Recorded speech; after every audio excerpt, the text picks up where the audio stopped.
नमस्कार।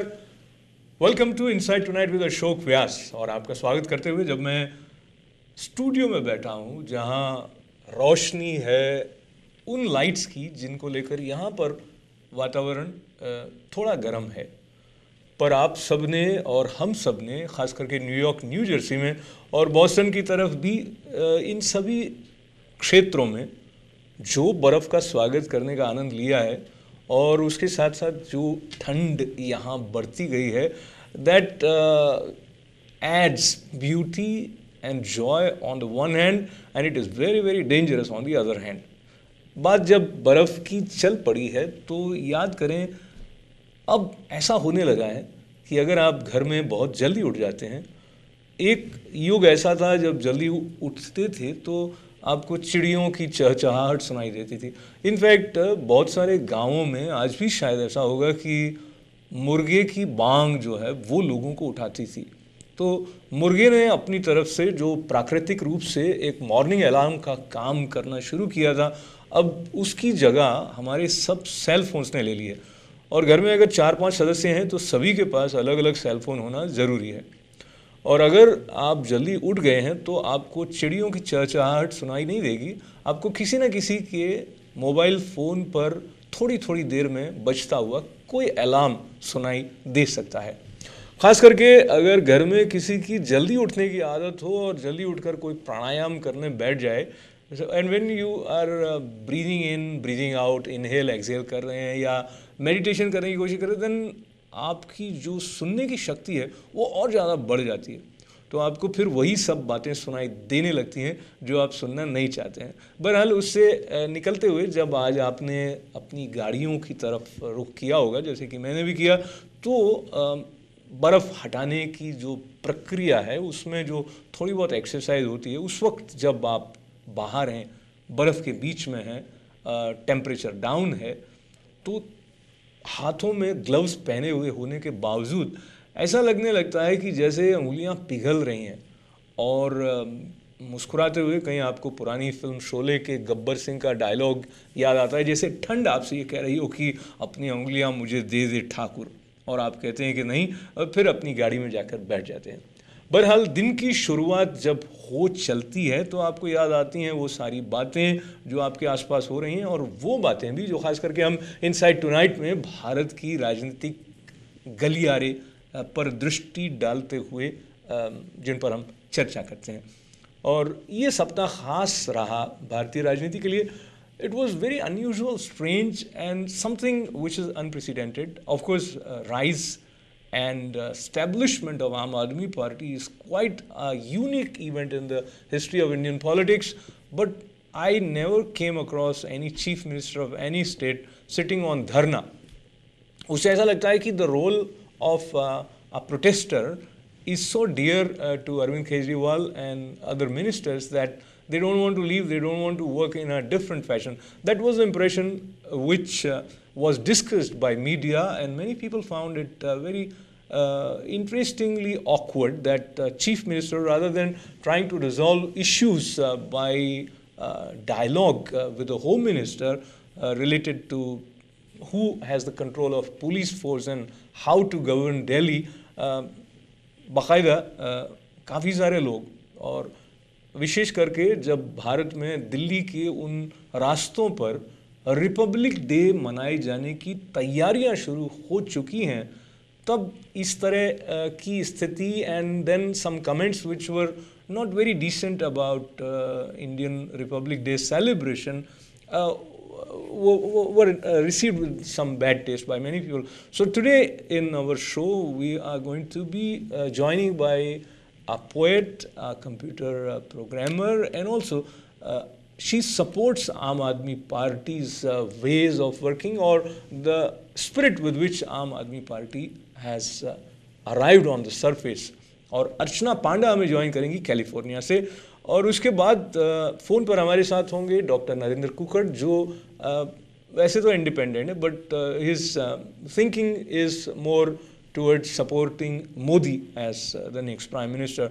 So we'll have them. But before we move towards that direction, याद करते हैं हाल ही में जब उत्तरायण हुआ और हमने चर्चा की, सलमान खान जा पहुंचे थे अपनी फिल्म को टैक्स फ्री करवाने के लिए अहमदाबाद। उन्होंने नरेंद्र मोदी के साथ पतंग उड़ाई, और पतंग उड़ाने के अलावा वो जो पिक्चरें सोशल मीडिया से सारी दुनिया में फैल जाती हैं, तो ये एक बहुत बड़ा पॉलिटिकली सिग्निफिकेंट इवेंट बन गया कि Salman Khan is speaking in favour of Modi, weather he is doing it और not. He probably distanced himself right after that meeting was concluded. Still, media was after him, and at one point he said that there is no need for Modi to apologize, क्योंकि जब court ने उनको साफ बरी कर दिया है तो फिर माफ़ी मांगने की ज़रूरत नहीं. तो इस बात को भी अलग अलग रूप में देखा जाता रहा. बहरहाल, नई फिल्म जो सलमान खान की आ रही है वो है जय हो, और एक लाइटर वे में मुझे ख्याल आता है कि अगर हम मेजॉरिटी और मासेस की अपील के हिसाब से देखें तो हो सकता है आने वाले समय में कोई ये प्रपोज कर दे कि जिसकी फिल्म सबसे ज़्यादा हिट होती है उसको प्राइम मिनिस्टर बना दिया जाए. Of course something not to be taken seriously, but the way things are, many things which we were not looking at seriously, they now are emerging as serious matters. So Salman Khan जब जोधपुर गए थे तो उन्होंने कोई शिकार कर लिया था, उसका केस उन पर अभी तक चल रहा है, and probably in the month of February is going to go to Jodhpur again, और कई सुनवाइयाँ उनकी यहाँ वहाँ चलती रही हैं. बहरहाल, इससे पहले कि हम स्वागत करेंगे अर्चना पांडा जी का आज के कार्यक्रम में, I wanted to share glimpses of Jai Ho, and which is also offering us a song जो कि कुछ पॉलिटिकल सजेशंस लिए हुए है, और कहीं ना कहीं मुझे लगता है आम आदमी पार्टी जो बातें करती है वो सलमान खान इस गीत में हम तक पहुंचाते हुए दिखाई देंगे. जय हो. कहते हैं इंडिया ग्रेट है लेकिन बेटियां अनसेफ है, ये थी पंक्तियां इस गीत की जो हम तक पहुंचा फिल्म जय हो से. And I think this is also an unusually interesting development कि टोटल कमर्शियल फिल्म में इस तरह के मीनिंगफुल बातों को शामिल किया जा रहा है. और क्या मीनिंग हम लगा सकते हैं जब आम आदमी पार्टी के मुख्यमंत्री धरने पर बैठ जाएं, और क्या सोचा उन लोगों ने जो आम आदमी पार्टी के साथ काफ़ी समय से जुड़े हुए हैं और इस विचारधारा को अपनाए हुए हैं. ऐसी ही आम आदमी पार्टी के साथ सहानुभूति रखने वाली उनकी समर्थक अर्चना पांडा जो हमारे साथ अब कैलिफोर्निया से जुड़ रही हैं, उनका इस कार्यक्रम में स्वागत है. अर्चना जी, नमस्कार, स्वागत है आपका. अशोक जी, नमस्कार अशोक जी, और आवाज की दुनिया के सभी साथियों को, आपके सभी श्रोतागण को कैलिफोर्निया से अर्चना का सलाम पहुंचे. आप सबको बहुत बहुत अभिनंदन, नमस्ते, गुड इवनिंग, और थैंक यू, शुक्रिया कि आपने मौका दिया अपनी बात कहने का. कैलिफोर्निया में मौसम कैसा है अर्चना जी आज? अरे बहुत उजला उजला, नया नया, खूबसूरत था. जैसे कि मैंने बताया था, यहाँ तो हर बहुत अच्छा रहता है हर वक्त, लेकिन आप लोग भी कम लकी नहीं है कि आप साल में 4 तरह के मौसम देखते हैं और हर तरह का लुत्फ उठाते हैं. तो मुझे लगता है कि जो जहाँ जैसा भी है उसको अपने नजरिए का, अपने मौसम का और अपने एनवायरनमेंट का पूरा पूरा फायदा जरूर उठाना चाहिए. तो पूरा फायदा उठाते हैं आपकी उपस्थिति का भी अर्चना जी, और हम बात करेंगे थोड़ी बहुत कुमार विश्वास जी की भी, जो कविताओं के मंच से राजनीतिक मंच की यात्रा सफलतापूर्वक करने वाले एक अनूठे व्यक्तित्व भारतीय राजनीति में उभरे हैं, और उन्होंने हास्य कविताएं भी कही हैं, और मुझे लगता है आपने भी कुछ कुछ अर्थपूर्ण कविताओं के साथ साथ हास्य के रंग भी अपने श्रोताओं तक, पाठकों तक पहुंचाएं. आप क्या कोई हास्य कविता हमारे दर्शकों तक पहुंचाना चाहेंगी? बिल्कुल बिल्कुल. तो जब हम अमेरिका में हैं तो क्यों ना कविता अमेरिका की जाए. बिल्कुल. तो हमारी जिंदगी से जुड़ता है. आपको लगता नहीं अशोक सर जी की जो भी आते हैं इंडिया से अमेरिका, लगता है उन्हें यहाँ पे कुबेर का खजाना है. उन्हें लगता है कि हर पेड़ पे पैसा, मनी, डॉलर लटके हुए हैं. तो उस भावना को लेके कुछ कहना चाहती हूँ जी. पर आकर इस प्लेस में यूं लगता है डॉलर भी तो पेड़ पे नहीं आते हैं. पर आकर इस प्लेस में यूं लगता है डॉलर भी तो पेड़ पे नहीं आते हैं.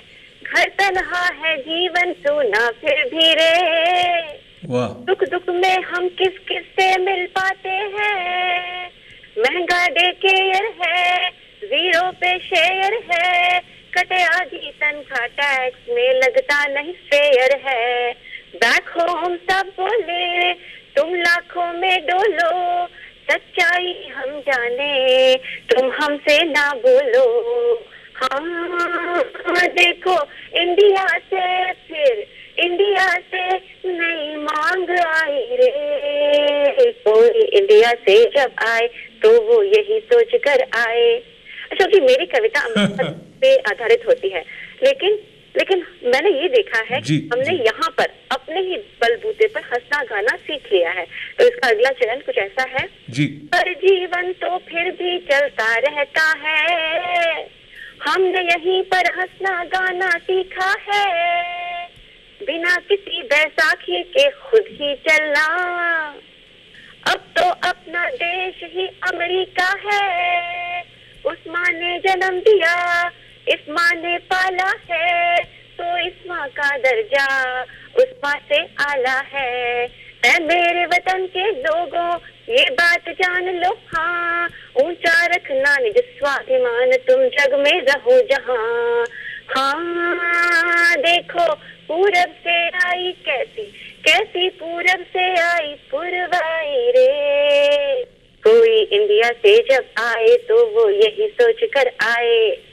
अशोक जी तुम क्या बात, मुझे पहले तो आप ताली बजाने की अनुमति दें थोड़ी बहुत। आपने बहुत ही अच्छी कविता सुनाई और ये भी कह दिया कि ये अब जिसने हमें पाला है वो आला है, तो आपने अमेरिका यानी सैम अंकल को भी खुश कर दिया है और भारत माता को भी आपने प्रसन्न किया, और एक संदेश आपने ये दिया कि स्वाभिमान रखा जाए, वो महत्वपूर्ण है जीवन में। बिल्कुल बिल्कुल। अब ये स्वाभिमान की बात को लेके एक प्रश्न आपसे ये बनता है कि जब हम स्वाभिमान की बात करते हैं, चरित्र की बात करते हैं, तो कथनी और करनी का जो अंतर है वो नहीं हो, ऐसा हम बुजुर्गों से सुनते आए हैं। और आम आदमी पार्टी जिनके साथ आपका संबंध रहा है या जिनको आप समर्थन देती रही हैं, तो अरविंद केजरीवाल स्वयं ने जो कहा वो उससे अलग हटते गए। आपको याद होगा कि उन्होंने पहले कहा था कि वो कांग्रेस या भारतीय जनता पार्टी के सहयोग से सरकार नहीं बनाएंगे, लेकिन उन्होंने सरकार बनाई, पर वो बात पीछे छूट चुकी है। अब ताज़ी बात यह है जो उन्होंने मुख्यमंत्री होते हुए जिस तरह से धरना दिया और खास करके भारत के गणतंत्र दिवस के बारे में जिस तरह की टिप्पणियां उन्होंने की हैं अभी पिछले 2 दिनों में, उसके बारे में आप क्या सोचती हैं? सबसे पहले मैं आपके पहली बात को भी टच करना चाहूंगी, जो आप कहते हैं जो उन्होंने साथ में एक सरकार बनाई है। तो अगर आप नजर डालें आज उन हालातों पर जिनके द्वारा एक coalition government, I should not से कोलिशन, लेकिन it should be called a minority government, उन्होंने साथ तो लिया है, लेकिन अगर आप ध्यान दें कोई भी पावर, कोई भी शक्ति कांग्रेस को नहीं दी गई है। इसका ये मतलब बनता है कि ये जरूरी था उन हालातों में, मौके की नजाकत को देख के उन्होंने सामंजस्य किया है, लेकिन उन्होंने इस बात का ख्याल रखा है कि वो अपनी बात रखें।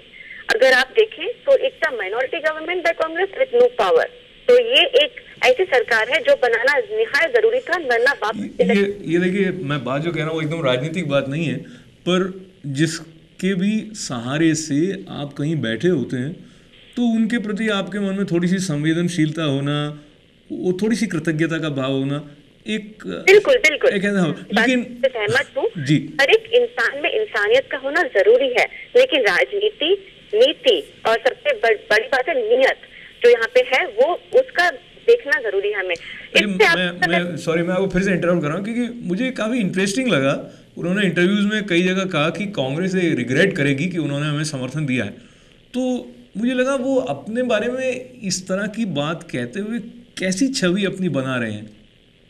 अच्छा, मैं आपको एक छोटी सी शकील आजमी जी का शेर है जो मेरी बात को और उनके नजरिए को बहुत अच्छी तरह से प्रस्तुत कर सकता है, और जो शायद दिमाग को शायद मेरी बात को अंदर से समझ सके। तो शकील साहब ये कहते हैं, अपनी मंजिल पे पहुंचना खड़े रहना भी, अपनी मंजिल पे पहुंचना खड़े रहना भी जरा मुश्किल तो होता है, बड़े होकर बड़े रहना भी। काश वो हीरा नहीं एक पत्थर होता कैद होता है ना अंगूठी में जड़े रहना भी। और आखिरी जो इसका जो पद है वो बहुत मायने रखता है, सुनिएगा। मसले हद से भरी ये दुनिया में आसान नहीं, जिद कर लेना और उस पे अड़े रहना भी। तो जो जिद एक धरी है अरविंद जी ने सफाई की, उनके झाड़ू अभियान की, तो उसको अगर आप देखेंगे तो बहुत तरीके से उनके जो पर्सपेक्टिव है, उनके जो पॉलिसीज हैं, इट मेक सेंस। तो अच्छा, ये मुझे लगता है कि मनुष्य काफ़ी इंटरेस्टिंग होते हैं, हम लोग अलग अलग तरह से देखने की दृष्टि हमारी होती है।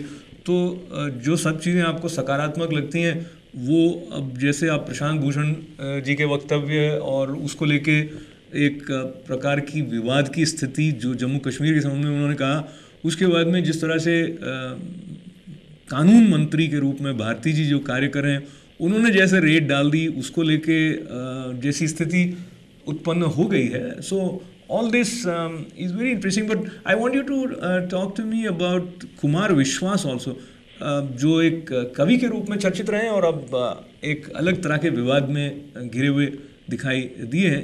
क्या आप कहना चाहेंगी? बिल्कुल, इसके लिए हर कहते ना, हर की कहानी एक स्टोरी होती है, तो वैसे हर पॉलिटिकल एजेंडा, हर के पीछे भी कहानी होती है। अभी तक मैंने देखा, मेरे रिसर्च में आ रहा है कि पॉलिटिक्स में अगर किसी को जाना होता था तो उनके 3 बैकग्राउंड हुआ करते थे। एक, या तो वो वंश से आ रहा हो, हेरिडिटी उसकी ऐसी हो कि उसके बाद दादा चाचा मामा हर कोई राजनीति में हुआ हो, या कोई ऐसा सेलिब्रिटी हुआ हो ताकि प्राइम डेज पे तो हीरो या हीरोइन हो और 50 पार करते करते अब करे क्या, तो राजनीति में जाए। तो वंशवाद हुआ या सेलिब्रिटी हुआ, या तो फिर कोई गुंडा, मैंने सॉरी टू से दिस वर्ड, कोई जो हुलिगन होता है जिसकी अपनी पकड़ अलग तरीके से होती है, उसको राजनीति में प्रवेश करना मुश्किल नहीं हुआ करता। तो ये 3 कैटेगरी के सिवा मैंने आज तक किसी आम इंसान को राजनीति में साहस या दुस्साहस करते हुए देखा नहीं था। लेकिन ये पहली बार इतिहास में मैं देख रही हूँ इस पार्टी के द्वारा, इन लोगों के द्वारा, कि गली के मोहल्लों के लड़के, बच्चे, लड़कियां, ऐसे इंसान, ऐसे बंदे, ऐसे लोग जिनकी लाल बत्तियां नहीं होती, जिनके पास स्टेटस नहीं होता, जिनका प्रोटेक्शन नहीं होता, और तो और जिनका कोई इतिहास नहीं होता, वो साहस कर रहे हैं आगे आने की। मैं, अगर मुझ में काबिलियत है तो मैं इसका प्रयास कर सकती हूँ कि मैं वहां जाकर इलेक्शन में जा सकूं, तो लड़ सकूं। ऐसी हिम्मत मैंने पहले कभी नहीं देखी। तो इस हिम्मत को तो पहले मैं सलाम करती हूँ, और जो रास्ता उन्होंने दिया है आम आदमी को सोच सके कि देश में कुछ तो हो सकता है।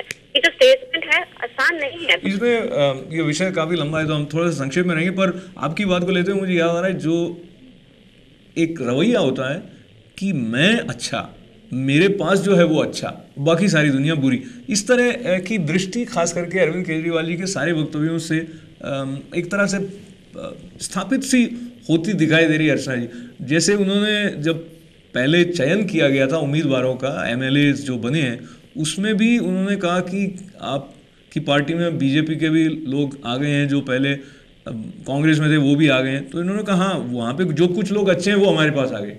तो ये कुछ, अब हो सकता है आपको बहुत अच्छी बात लगती है, कुछ अलग दृष्टि से देखेंगे तो ये जमती हुई बात नहीं लगती कि आप एक तरह से बपौती कर लें कि भाई मैं हूँ ही सच्चा, मैं ही ईमानदार हूँ। ये वाला जो एंगल है, इसके बारे में आप क्या कहेंगी?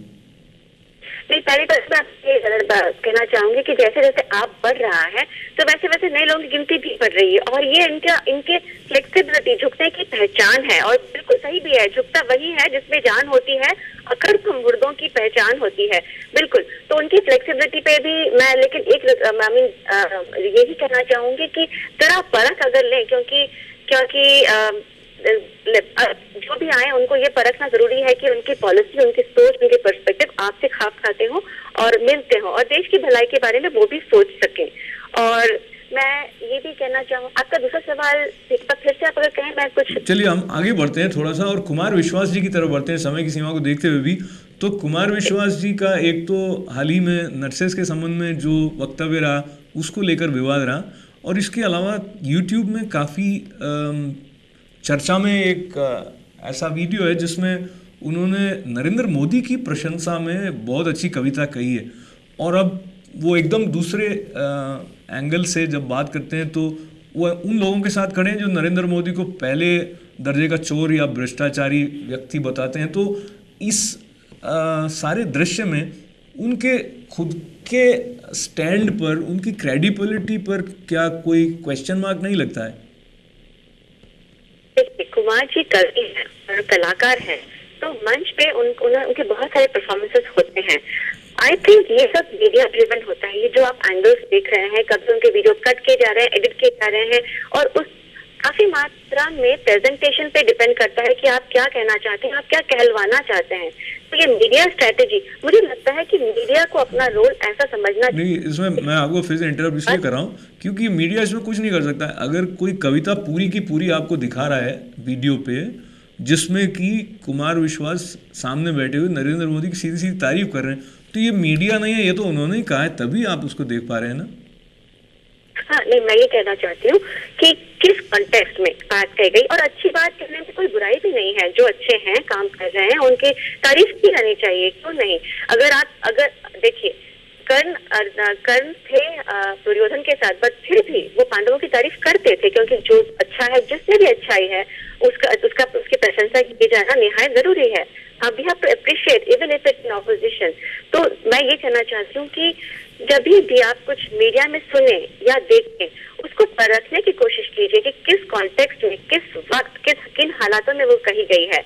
तो उसका स्टिंग ऑपरेशन किया गया, स्टिंग में भी काफी बात सामने आई कि it was all edited, it was not unabridged. तो जब भी आप अपनी राय, अपना अपना एक ओपिनियन बनाना चाहते हैं, तो कोशिश करें कि आप पूरे हालातों को खुले दिमाग से, तो पूरे ओपन माइंडेड से हालातों को देखते हुए, भारत के काफी प्रख्यात लेखक हैं चेतन भगत, उन्होंने एक ऐसा जुमला कहा जो बहुत ज्यादा समाचारों में अब सुर्खी बन गया। उन्होंने कहा कि Aam Aadmi Party is the item girl of politics. He was talking in some reference, actually वो पूरा संदर्भ तो मैं अभी नहीं छेड़ रहा हूँ। मैंने भी वो पढ़ा है, तो मैं उसके लिए सिर्फ इतना कहना चाहूंगी, every writer, every poet, every media person, every artist needs a bit of footage. कहीं तो उनको कुछ चाहिए to make the presence felt, और इसके लिए मैं बस इतना एक छोटी सी शायरी में इससे कहना चाहूंगी, हर घड़ी चश्मे खरीदार में रहने के लिए, शकील जी का ही शेर है, हर घड़ी चश्मे खरीदार के रहने के लिए कुछ तो हुनर चाहिए इस बाजार में रहने के लिए।